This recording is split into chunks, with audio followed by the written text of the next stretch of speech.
Alrighty, hello and welcome to Platos Cave, coming to you from Australia, the land down under. Ooh, there's some light on my face now. Look at that crazy stuff. That's right, coming to you from Australia for Revolution Radio on revolution.radio. Of course, listener-funded radio, no less. So if you can donate, please do. If you cannot, then please tell people of the station. Subscribe, like, comment. Share. It's good. That's all good. All goodness. And welcome to our new subscribers. Thank you very much. Much appreciated. Our shorts are still, resonating, it seems, which is awesome. Now, having said that, another good reason to donate is that the station's archives are free. Freelicious. They're completely and utterly free. And you can indulge in them at any time you wish. It's fairly easy to open them up. It's just a couple of steps, follow the bouncing ball, and there you are. Hey, presto. Now, if you can donate, any kind of currency is good, including crypto. And again, follow the bouncing ball on the homepage. Real easy to do. But you can also tell people about the station. That's goodness. Tell people about the station. Let them know. Maybe this show, maybe other shows. Doesn't really matter. Engage. Leave comments. That's really, really important. Got some really awesome comments from a lot of people recently. So thank you for that. Much appreciated. You can listen to us on pretty much any platform, including the Grace Tabletop Digital Radio in the comfort of your own home. Oh yes, that's right. I still haven't got one. It's been 13 years and I haven't got one. Before we start broadcasting at you, and as we do every Tuesday and Thursday, we would like to acknowledge the traditional custodians of the land from which we're broadcasting. And for Dave, it's the Dark and John. Thank you, sir. And for myself, of course, the Dark people. And with that, we would like to acknowledge and pay our respects to elders past, present, and future. Dave, what's happening? You're sleeping. You're doing your hair. Yeah, you think You're so? Sleeping. I was sleeping. I put my alarm to go off, and it didn't go off. I don't know what day or what time I'd set it for. But nonetheless, I had said it, and that's at least something. Yeah, look, hey, the effort was made, and yes, Yeah. this is the 32nd of March, 5032, the year of our savior Galactus the Mighty. What? See, that's funny. Who right said there. It's hilarious.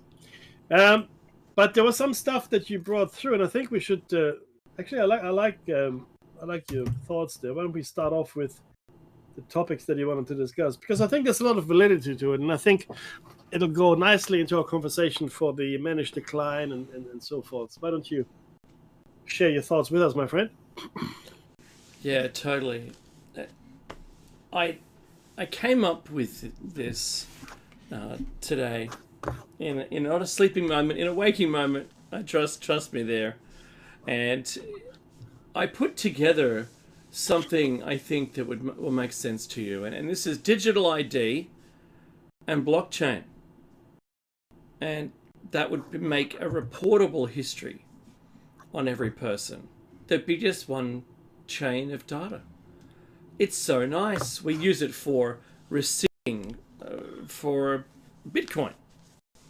Why wouldn't you do it if you could do it for humans and a digital ID? You see, I think there will be a blockchain per person in the world in the form of a digital ID.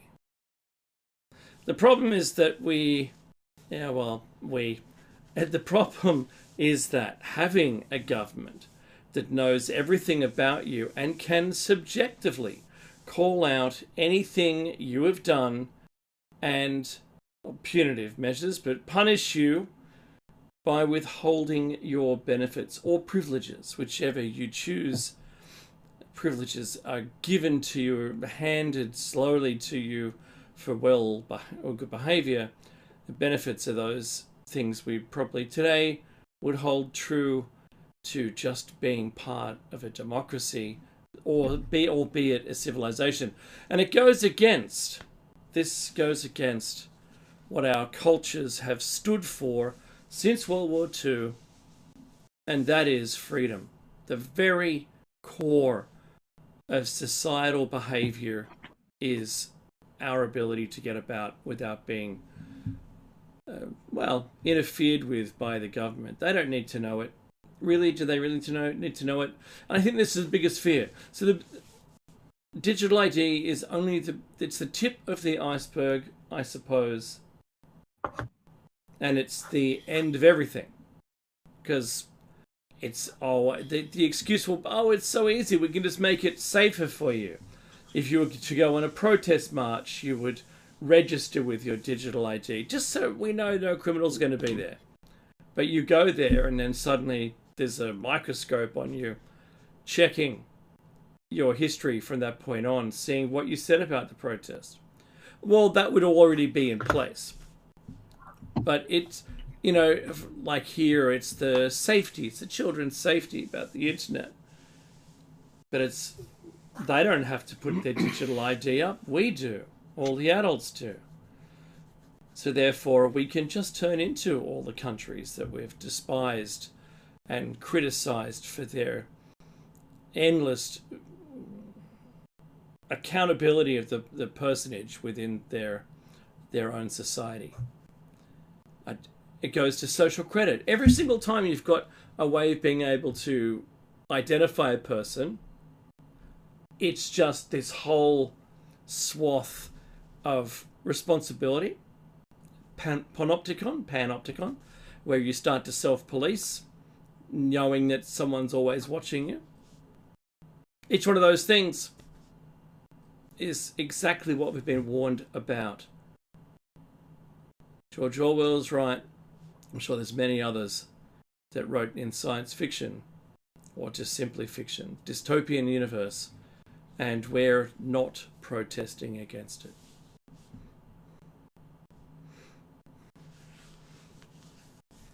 Look, the collective works of Robert Sheckley, Robert Silverberg, science fiction writers of the 50s, 60s, and 70s, they certainly saw it coming, the overreach of the military-industrial complex.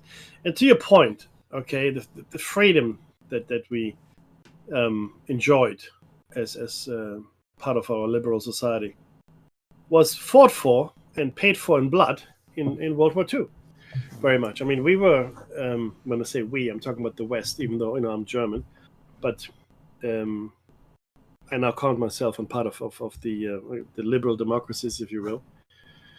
The liberal democracies of the world, the British, the French, the Americans, etc., were fighting the Germans, Italians, Japanese, extremely authoritarian regimes, extremely bent on total control of the populace through fear, terror, uncertainty, all the wonderful things we've discussed many, many times. And we paid for in blood. We paid for this freedom in blood. We defeated the Axis powers, as it were. Now, you could argue, and successfully, I think, that we didn't really win World War II. And I say this because the entire Secret Service and spy network and apparatus that existed, or that the Nazis had built throughout Europe and the larger part of the world, was taken over almost entirely by the US, Great Britain, France, and Russia. Different component parts, obviously, different people, etc. But the OSS, which then became the CIA, was built up into the CIA with the help, the significant help of innumerable, in fact, German intelligence officers. Okay, same with the Russians, to some extent the British, and to lesser extent the French. Same with the space program. Same. German scientists that were spirited away to America, as well as Russia. Russia didn't call it anything specifically. That's what the Americans called it. That's right. The Russians just grabbed them. What do you mean I have to call it something? I call it borscht. Ivan, Yuri, grab them now. So, yeah, they didn't really bother too much with that. But the point here is this. And even when it came to the medical research that the Germans had undertaken on concentration camp inmates, on prisoners of war, on unfortunate handicapped people, etc., etc. That medical insight, that medical research, was taken by both the Russians and the Americans.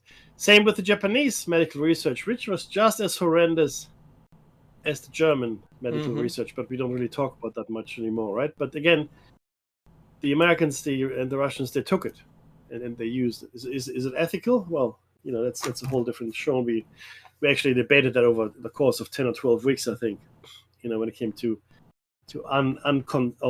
non-consent human experimentation. We have a whole show cycle if you're interested in that. So you can argue that Germany didn't actually lose the war. Sorry, rather. They didn't lose the war. In fact, they won the war.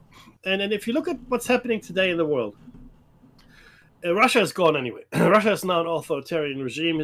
Russia was always authoritarian. There was a brief moment, I guess, when Gorbachev opened the curtain and the wall came down and glasnost and perestroika and all those wonderful things. It was a very short-lived in the 90s, right?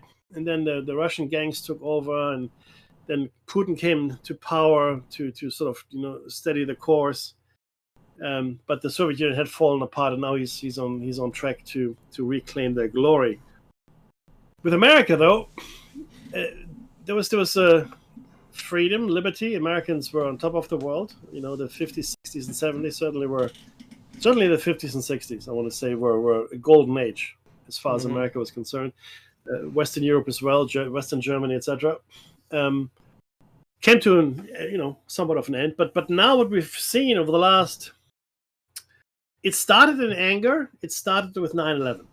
Okay, it really started when you saw a crackdown on a variety of civil liberties, the creation of a new federal organization, the Home Office for Homeland Security. Patriot Act 1 and 2 in Australia and other countries had similar legislation that was rushed through in the dead of night. And I'm not being, poetic here. True. It was literally rushed through in the dead of night. Right, Dave? Yeah, what do you mean read it? What do you have to read it for? Reading is overrated. Just sign it. I just want to read it into law. No, don't read it in. That's right. No reading. But then it just got worse. And now, as Dave has pointed out, this is really scary and dangerous. The technology that we have today, and most people aren't maybe familiar with blockchain. Think of blockchain as a safe, like a little, hotel safe that can only be opened by your unique key and other unique keys that were authorized by the safe. And it contains all the information, all the transactions, everything that has happened to whatever it guards, whatever it is inside that safe, all the things that have happened to it are cataloged within it. Okay? And it almost, in many ways, it does away with accounting and due diligence and all that, because all the information is just there. And it's also the basis, believe it or not, for our cryptocurrencies, blockchain, that is. Okay, people forget that. It is essentially is it uncrackable? I don't want to say it's uncrackable. I want to say it's very hard to crack. But with quantum computing, who knows? But if that happens, with the tech that we have, where all of your transactions, all of your movements, all of your activities are captured, even the ones that you think can't be captured, maybe a camera, snaps you somewhere, or there's some security footage of you somewhere, or your car goes and it is picked up by some sensor, or whatever the case may be. I mean, we already have all that technology, yeah. Yeah, what we don't have, and I think that's the next step to your point as well, is the correlation of the data. So all the data already exists, 100%. Dave is right. The data is there, which is terrible, but there it is. And what we're looking at now, we're looking at the correlation engine, right? It's a single system that correlate all the data about you into one easily accessible, searchable file. Okay? And if we take the Chinese model of social credit into account that Dave just mentioned as well, that file will then determine I guess, the quality of your life. Mm. How far can you travel? What kind of job can you have? What can you study? Should you be in prison? Etc. Etc. Etc. And it could go. And I mentioned this before. We watched the Orville. There's an episode in there where the Orville goes to a planet where social credit is rules everything, and the ultimate expression of the social credit problem is when you've lost so much social credit, like you're negative. I can't remember. Let's say negative 2,000 or whatever, right? You're now executed at that point. Okay, your fellow citizens have decided that you're such an unpleasant individual, you will now be executed. Is that far-fetched? You know what? No. Not really. No, it's not, right, Dave? It's not. Not at all. So there's a huge problem, and the more, and this is really where it gets dark very quickly for me. I look at AI, large language models, but even true AI one day, right?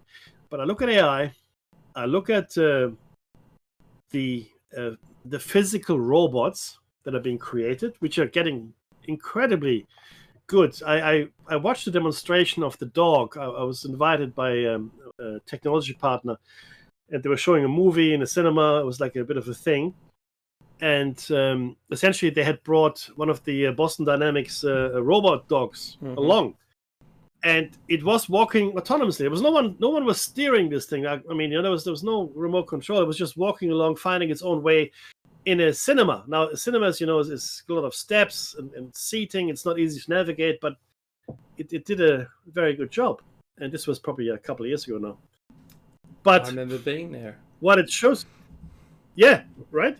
What it shows you is the level of sophistication that we have reached with our technology. So to have all of that data then married with the speed of quantum computing, of course, you can't really use it for terribly many things at this point, but that'll change in the future. Together with AI, and if AI and quantum computing get together, like I said, all bets are off, and our progress is no longer going to follow Moore's law. It'll become geometric. The things we'll be able to achieve in genetics, CRISPR technology, nanobots, advanced material sciences, new materials, new chemical formulas, things. I mean, they've already invented new vaccines and new viruses. These AIs. Okay, so the speed with which this will move is phenomenal. I learned tonight about an electron microscope that can actually witness or capture single atoms or groups of atoms and chemical change states.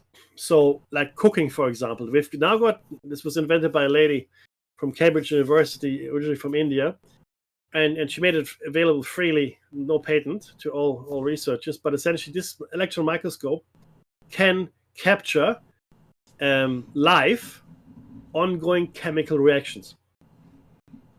Incredible at that level, on the nanoscale level, right? Completely incredible. And she built it herself with her brothers and a technician. It's just an incredible story if you get to hear it. The advances we're looking at are going to be mind-boggling. And bear in mind that we are already 400 or 500 years behind what we can actually do. All the tech that has been hidden from us. Look, Dave, anti-gravity is a big one. Free energy is another big one. All the tech, all the researchers that have been killed, disappeared, etc. I mean, I honestly don't know what's going to happen in the next 10 to 20 years, as if we are going the way we are. I don't know. I mean, do you have a view as to? I mean, do you think managed decline is the only way for us? It's the way for the people. Yes, that's what I believe. However, I wanted to just remind everyone the reason why I brought that story up was simply because this is the digital ID and blockchain. It was simply because if you ask yourself the question today, do you trust the government to do anything on your behalf? I would say no. If they should just retract their octopus tentacles from us and then get on to geopolitics and world trade. Just do that, right? I don't care about the rest of it. So if pre-COVID, I would have said, I trust them reasonably. Post-COVID, no, because of overreach, policy change, police enforcement, the duality between the rich and the poor. All of those were evident in Australia, and the overreach conducted by law enforcement was well beyond what I thought our society was ever capable of. Our society, the Australian society, not just Western society. I wasn't including anybody else in that. I just thought, look, I think we're pretty well behaved. The government does its job. The police do, law enforcement do theirs, and everything is good.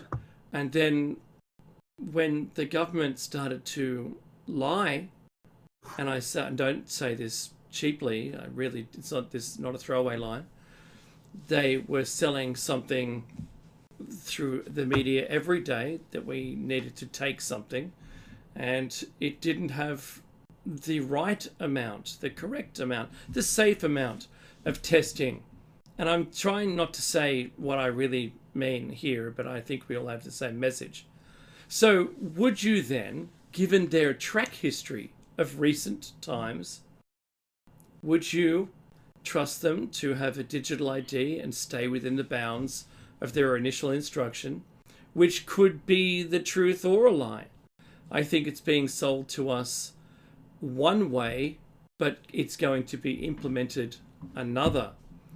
And I think that safety message, we will beg, Mackie, like we've said in the past, we'll beg for the thing that destroys us. We'll beg for it because it will be sold to us as something that we really need. We'll, advertising pitches a problem that we don't have with a solution we don't need, and we buy the solution.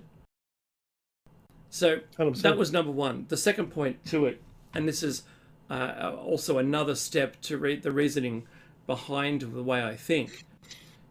Have a look in our past and realize that when you build a wall around your nation and then you ramp up your overreach, let's put it that way, what's the wall for?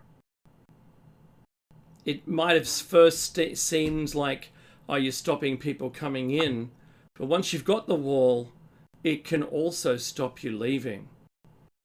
And oppression, an oppressive government, authoritarian or otherwise, has the wall to stop you leaving. So when the German wall came down, Mackie, what was the wall for?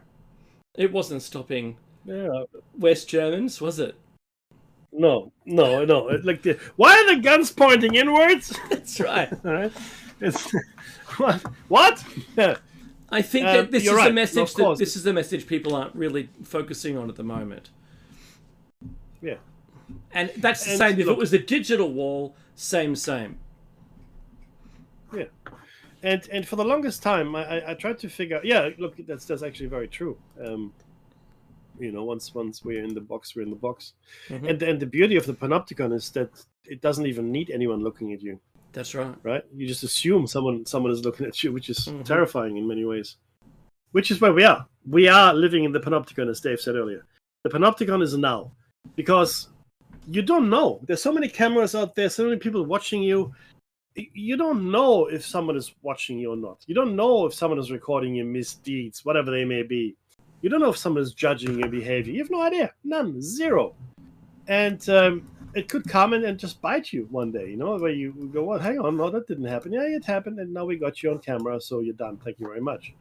Which is a terrifying thing.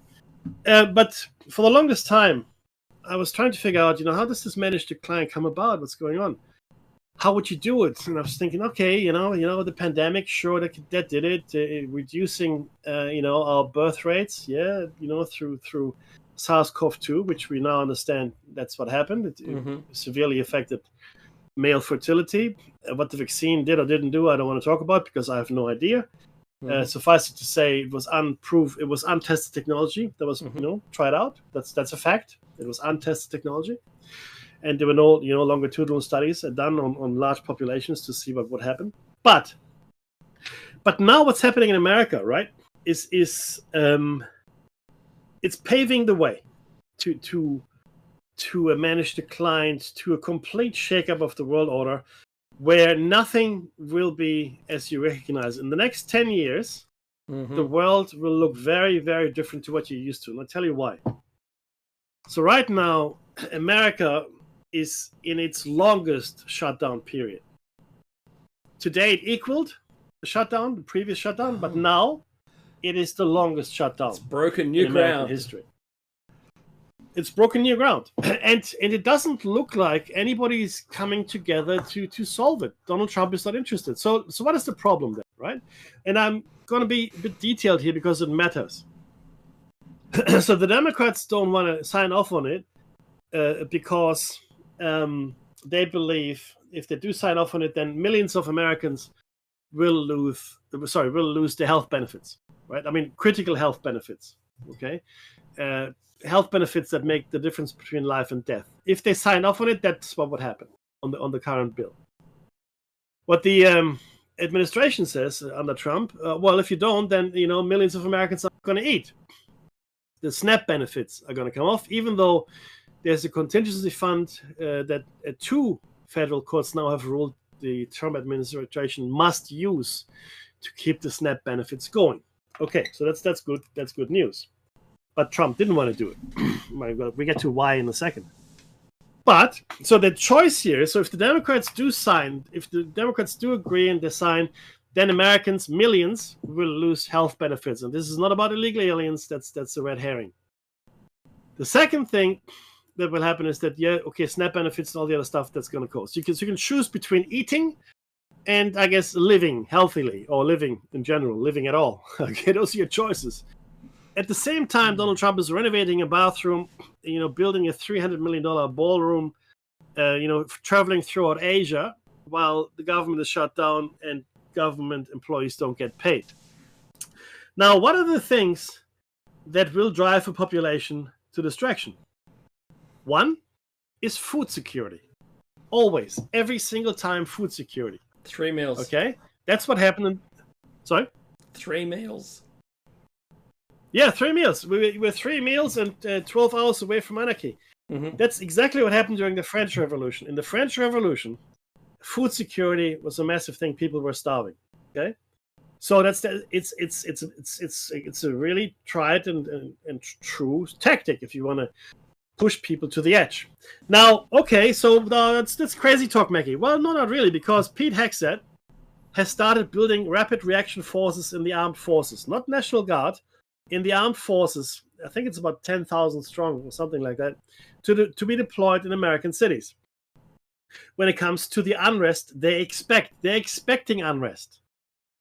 They're expecting unrest. When it comes to food riots in America, come on. The other thing is health riots, right? What if millions of people are now staring down the barrel of imminent death because they can no longer afford the medical care that they need? What would you do? If your children had some rare disease or even just diabetes or whatever, right? And you can't get insulin because you can't pay for it anymore, what do you do? This is millions of people. See, it's not 1 or 2 or 1,000. This is millions of people that will be in that position. That's a terrible, terrible thing. Think about that for a second, right? And so these rapid deployment forces are now there. And Donald Trump has said, oh, we're doing this, for internal insurrection, and et cetera, et cetera. He's not focused on the outside. And fair enough, America has been isolationist before. But what America hasn't done before, it has not focused on militarily policing its population. Never. Never. Okay? But now it does. If you garrison military personnel in cities that you think might revolt, okay, that's the first step toward declaring martial law. And once you declare martial law, all bets are off, right? And once America falls, and this is where I'm coming into managed decline for the global community, once America has proven itself to be an unstable country, and already America has lost its top credit rating.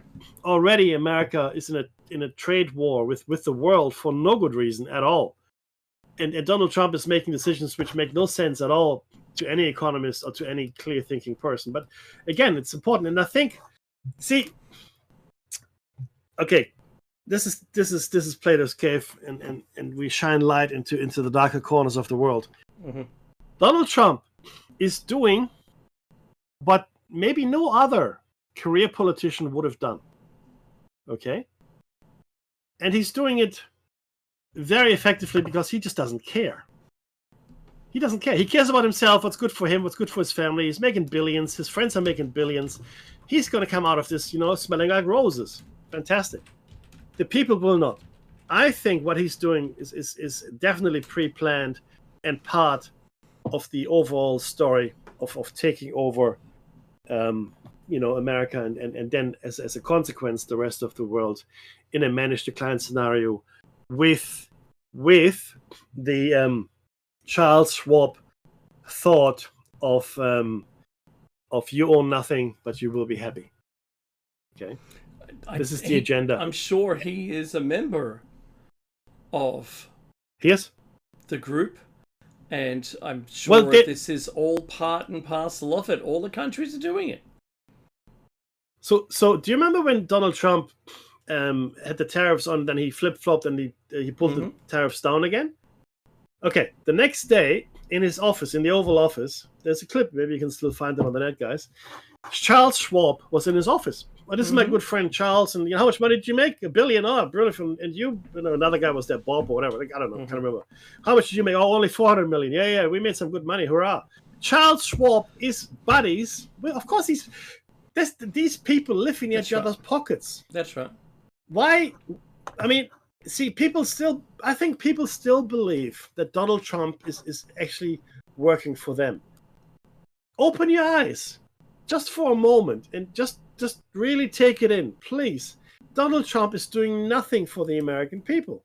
What he's doing is he's paving the way. He's paving the way for a society that will be run globally as an authoritarian, technocratic society. Mm-hmm. This is the most terrifying vision of the future. This is much more terrifying than what Orwell gave us, because the control here is so much more powerful, Dave. The tech I think that we have, the imagination of George Orwell in a time without this level of technology, I think, was amazing. He did have television and cameras everywhere, which is the greatest tech they had at the time. And I think it's so easily played out now with all of the resources that we have. The databases that contain in Australia, they're already legislated because of our patriotism version act here, where metadata is being stored for more than 5 years for every person. Mm-hmm. Metadata, you know what that means. I know you know, Becky, but everyone else, you've got to understand it's the a meta tag on a website just tells you more about the website. But the metadata says when, who, where, what, and how people access that website. So if you think about the metadata on a person, that's everything that's on social media. That's everything that's usually, connected to the Google platform, which is your location, your whereabouts, how fast you're traveling. I think at some point there'll be posthumously fines handed out to people who exceeded the speed limit between two sites, which would have been impossible to have ever occurred at the speed limit. I think they have all of that data right now. Remember, this is coming from a government that did robo-debt that caused people to suicide. Oh. Right? Yeah, I mean... I'm just saying, this is the same government. The same government that said, "Oh, you know what the vaccine is not mandatory, but if any companies want to make it mandatory, that's up to them." So they could, plausible deniability. Oh, we didn't make it. That's it. It was always, voluntary, but they authorized the companies to do it, and that's why I thought that it was it's a fascism, I suppose, when the companies actually run everything. They run the authoritarian state. And I'm still going to say this same joke, and every single time we talk about it, turn in your friends and family, great prizes to be won. I'm waiting for that billboard or, those posters to go up on all the telegraph poles in support of our next round of leaders after all of this occurs, because you'll be turning in someone who doesn't have a digital ID, that's gotten away with it, who, like an ankle tracker. We don't need those anymore. We have these. Yeah. They say everything that's ever about you, and they're listening, and they can turn it on, and they can turn off the camera, turn on the camera at will. They've got backdoors into all our tech. And if you think you're alone, if you think you've survived it, message us and tell us how. Because the thing I think you don't realize is, even if you think you're off the grid, you're not. You're 100% correct. 100% correct. Now, in addition to that, and this is something people don't think about very often, it's slightly askew as far as your thoughts are concerned. So let me lay it out for you as plainly as I can. The elite, people you call the elite, which I call the parasites, right? Mm-hmm. They have certain appetites, they have certain needs, they have certain predilections, they have certain things they like to do, etc., apart from being rich and powerful, etc. They enjoy the company of very young people. And you have to understand that, yes, Epstein is dead. Yes, Giuffre is in. Not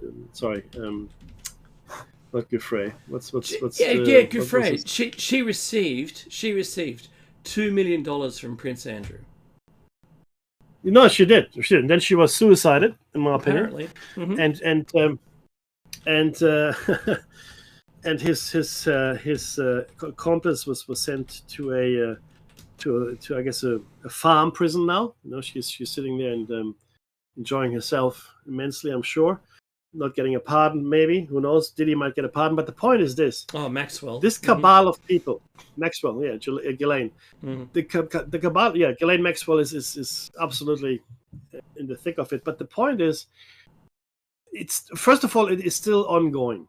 Don't think just because some of the players have disappeared, it's not happening anymore. It is happening still, of course it is. Because that's what happens in the world. Not only that, but all of these people are associates. Donald Trump and Jeffrey Epstein and Prince Andrew and all the big and powerful people in the world. There was, in the book, they said they named a former Prime Minister of England. Okay? Mm-hmm. A tech CEO. Yep. Okay? And people are afraid for their lives. Of course they are afraid for their lives. These people have real power. Where you could be disappeared without a second thought. Right? So that's why it's important to get these names out there, which of course is unlikely to happen. But the point is this is not changing. This is not changing. It's still happening. And Donald Trump is not cleaning it up. He is not the guy to clean it up. He benefited from it. He was part of it. They all are. All of them. And all the people that are now in his immediate administration, they're going, oh, we're set for life. Okay? We're set for life. We are going to be so rich. We're going to make so much money from all of this. We're going to be set for life. That's why they don't care. If you listen to some of these things, the lies and the obfuscations and the ad hominem attacks and the complete sheer insanity of it all, it's because A, they already are billionaires. Or B, they're well on their way to becoming billionaires. Mm-hmm. They don't care. Who cares? No. I don't care. I mean, Trump made $2 billion just on his meme coin or whatever it's called. 2 billion. I'm jealous. I wish I had a meme coin. So Becky, I typed something into our special chat, and I wanted to bring something up, which it seems to all line up now, and that is the Epstein files. Oh, there's nothing there. There's nothing to see. It's all good. What if, and here's an interesting point of view. I heard this today. It's not mine. I heard it today. But it kind of resonates with me, so I thought I might bring it up. And that is, what if there was the client list? What if you could use that client list? Tell the public it doesn't exist, it doesn't matter. But now, hey, we've got a list. So, hey, Bill, how about you do a 180 on climate change? Oh, I wouldn't do that. I'll release your name. Oh, how about that 180 degrees on climate change Bill just did? Because he did. Climate change, what a hoax! Yeah, without saying it's a hoax, he said, I think if we focus on saving people from it rather than worrying about what the cause is going to be, it's always going to temperature's going up. So rather than do that, let's just get on with life. What? Actually, what, Bill? Yeah. So could you imagine that, Meki? Could you imagine if that was what caused him to do the 180? Yeah. Look, that they now have a list of being able to bribe everyone or get their way. That's what the list was intentionally made for. Yeah. Was to have control. Yeah, and Epstein got too big for his boots. But yeah, you're right. Now, the funny thing is this... Sitting on the list. Yeah. Oh, look, I think he tried to get more... You have to understand, he came from nothing. Literally nothing. And how he got to where he got is a whole convoluted story in and of itself, which we may do at some other... This is actually worth a show cycle, the rise and rise of Jeffrey Epstein. But think about this for a second. So for the longest time, you and I have been saying, look, it is happening. The climate is changing. Things are changing. Storms and weather and floods and fires. It's getting worse. And everybody was just worried about who's to blame and how can we stop it, right? Now, but for the first time in recent times, now in the last few weeks, and Bill Gates is one of them. And I don't know, maybe you're right. Maybe that's how it came about. And now they're now starting to talk about how do we live with it. Yeah, that's right. How do we prepare for it? Because that conversation is new. Dave and I have been having this conversation for years. Yes, she is. On the back of our preparation mindset. Like that's we are. Yep. We weren't the guys that were beating each other up over toilet paper. I can guarantee you that never happened, right? Dave and I didn't go down to the supermarket and got into fisticuffs over toilet paper. Well, you never told me when you were there, so I didn't know. Yeah. That's true. Plus, I couldn't travel that far, Mackie. I wasn't allowed to travel that far from my house. Well, that is true. Like I cared, right? No, but I'm now in the process of buying professional bug-out bags as well, right? Yeah. They're about $1,500 a piece, so I need 5 maybe for the family. But the point is this: you need to be prepared. And this conversation we've been having it, right? And I was always disappointed, very disappointed that none of the people in charge having these conversations, they're having them now. And maybe, Dave, you're right. Maybe it's on the back of that. Because the thing is this, right? Everybody's giving up on net zero. In Australia, I think... except for Australia. The Nationals... No, you're right. No. So continue your thought and I'll jump in. I don't know. I was going to say the Nationals have now gone to re-abandon net zero, but the rest of Australia, the Liberals haven't, right? They've doubled down. No, the Labor Party's doubled down on it now, completely. Absolutely, 100%. They've said, I think they released a paper today saying by 2030 or 2050, I think 2050, there won't be winter anymore, they said. And something they released today on why our power prices have been going up. They said, oh, it should be cheaper. And they just ran a whole campaign showing a montage of our Prime Minister saying, it should be $275 or whatever it is, cheaper for every person. Today they issued a statement saying we're negotiating to get 3 hours per day in the middle of the day for free electricity. But most people aren't home, Mickey, between, say, 11 and 1 in the day, right? So we're all going to get smart apps and run all our appliances when we're at work, right? Have the robot charge your Tesla, run the washing machine, the dishwasher. Tesla. So I think that well, I can't. I don't want to get sued. So he's got enough money to sue the planet, to be honest. Put everyone on one in the dock and the other side. So my point was around how now we have to simply manage it, and Australia's government is doubling down on the same statement they were voted in on climate change. They won't let it go because they have all these projects mid-flight. Snowy River 2.0, Meki, where they lost one of the digging machines. It broke down, and they've they've discovered the tunnel is too small. They've got a bigger tunneling machine that's going to go in after where the other one went, and it's 2 factors more expensive now. Like it is pretty crazy, and it's a white elephant because it costs more money now than it would have ever cost for any of the power it's ever going to make ever. And the reservoir is not large enough to power anything more than, say, 50 to 100,000 homes. Honestly, you'd be better off with nuclear power. Yes, and the answer is not. Look, I hate to say this, but the answer is not so-called green power, wind, solar, tidal forces, etc. Even thermal, from underground, volcanic activity, etc. I mean, that's something that certainly in the Scandinavian countries they're doing. But it's not enough. It's not efficient enough to deliver the electricity that we need for our civilization. It just isn't. It isn't, and it won't be for a while. Now I come back to the free energy research that has been, obviously, stolen and obscured and obfuscated, etc., etc. Now that is what we need. But if we can't, Dave is right.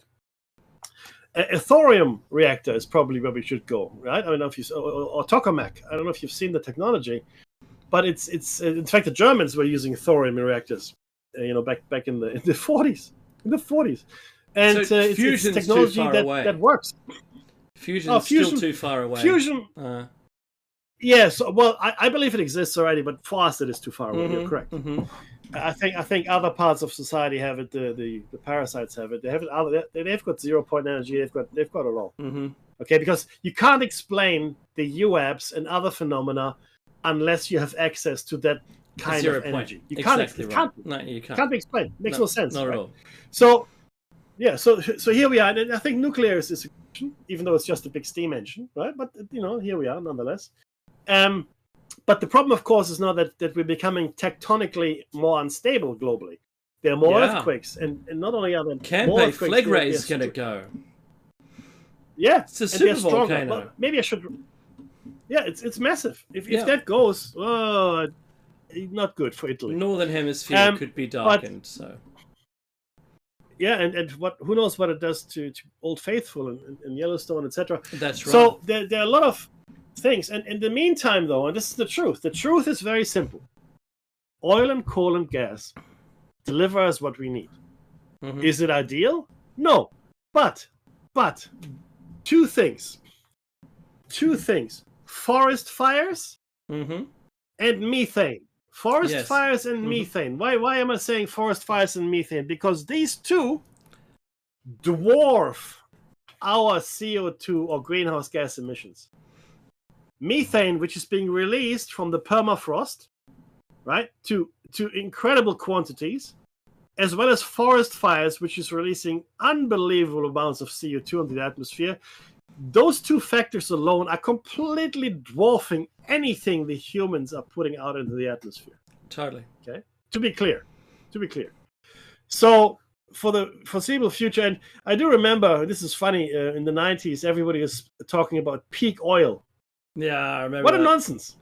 Yeah, remember that it was Totally. all the rage in conspiracy circles, peak oil and this and that and blah. No, never happened. It never happened. Why? Well, we became technologically better. There was fracking. There was previously undiscovered oil that was found, That's as right. well as oil that was considered non-commercially viable is now commercially viable, etc., etc., etc. The point is, though, that Dave is right. We need to. Well, we don't need to walk away from green energy, but we have to understand its place in the world, which is very tiny. And a Tesla is not going to save the planet because that energy has to come from somewhere. Somebody has to make the electricity for your Tesla. It's not just green. You've outsourced the carbon production for your green energy car. It doesn't itself produce any emissions, but the power creates emissions. Yeah, and the production of your Tesla. The other thing, production of the Tesla, production of the green energy devices like wind or solar farms, that uses carbon. So everything uses carbon. It produces carbon, and then you've got waste as well from all of them. So my prediction, Meki, still is that the car manufacturers should never sell their vehicles, should own them for their entire life cycle and take them back when they're no longer used. Therefore, they'll make innovations in the material use in those vehicles for themselves to recycle once they're lumped with the responsibility.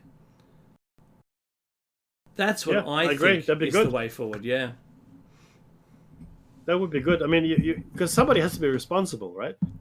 And it's good to have a central authority for to shoulder that responsibility, because the manufacturers are the ones that are making a bit of the cash. I mean the car manufacturing industry. Just think about it for a second. Think about where you live and see how many cars you see on the road. Each car will, on average, cost at least $20,000 when you buy it. Minimum, right? On average, yeah, it's cheap, right? 20,000 on average. Now there are hundreds of millions of cars, hundreds of millions. Now multiply that by 20,000. 100 million by 20,000. What's that? A lot. That's what it is. It's a lot. We're talking trillions of dollars here. Okay? That's how much it is. The industry is massive. How do you think Japan has maintained its economic status for such a long time? Car manufacturing. Car manufacturing. Okay? America. That's how America grew up to become as powerful as it. Then later changed to the military hardware. Right? Germany, same thing. Cars. Italy, well, to a lesser extent, cars, because Italy's economy isn't that great. But Dave, this is where we are. This is, I mean, I really despair sometimes. I know we do this show and it's fun, but ultimately, though, I hope people are listening. I hope you all are listening out there, because we're not just doing this for fun. This is not just entertainment. We're talking about things that we have researched for a long time. Look, Dave and I have been into these topics for decades. We've had the good fortune to talk to a lot of serious researchers in our time, right? A lot of them we interviewed on the show. You can find them in the archives online on YouTube, etc. Some we lost, unfortunately, due to YouTube canceling Revolution Radio initially. But this is not just some kind of hot air that we're blowing at you. These are fact-based speculations and fact-based extrapolations. Okay, I look at my kids and I'm worried. I'm doing my level best to set them up for a painless future, as painless, pain-free as I can make it. I know you do the same, Dave. I know. Yeah. Right. I mean, totally. we Dave and I, we're going to be working for many years yet to come, just so our kids hopefully have a bit of an easier life. Hopefully. Hopefully. Yeah, it'd be great, Becky, but I can hear the music, and this has Oh, been... oh, jeez. Yeah, no, this has been the end of another Plato's Cave with Dave and Becky. We'll see you. Good morning wherever you are, and we'll see you again on Thursday morning at 7 a.m. Warm up your coffee, join us, Yeah. and if we could do anything to advise anyone of anything, Becky, what is it? As always, be safe. Do like, share, subscribe, and comment. Take care.